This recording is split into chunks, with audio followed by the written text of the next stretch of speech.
She stood in the doorway with a suitcase in hand, her eyes skittering away from mine, like she was looking for courage in the floorboards.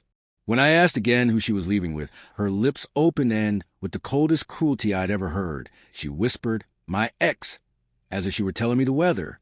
In that instant, the room's silence fell heavier than a scream, heavier than 1,000 lies. Something inside me broke. But instead of fury or frantic pleading, only 2 words left my mouth. 2 words that held every atom of betrayal, finality, and icy control I could summon. Have fun. Her confident smirk crumpled when she heard them. She hadn't expected that, hadn't expected my quiet withdrawal from the battlefield. She wanted drama, a fight, tears to justify her escape. What she got was silence, and those 2 words echoing like a verdict.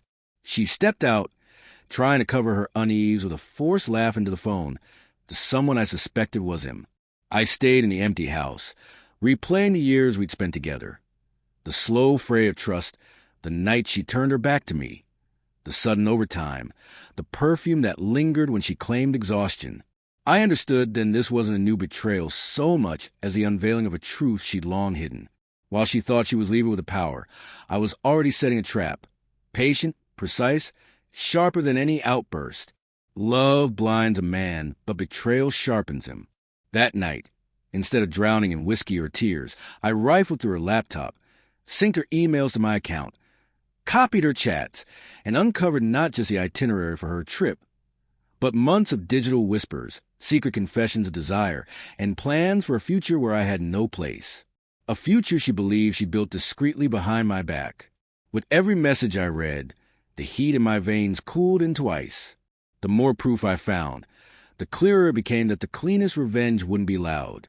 It would be quiet, deliberate, and executed with perfect timing. So while she lay safe in another man's arms, I emptied our joint accounts into mine, gathered evidence of her infidelity into a folder titled Memories and sent to my lawyer, and began reconstructing the life she assumed she'd ruined for me, only this time on my own terms. When she returned days later, tanned and smiling, a little too radiant for someone who'd supposedly taken a simple trip, she found the locks changed, her key useless, and a neat box of her clothes on the porch.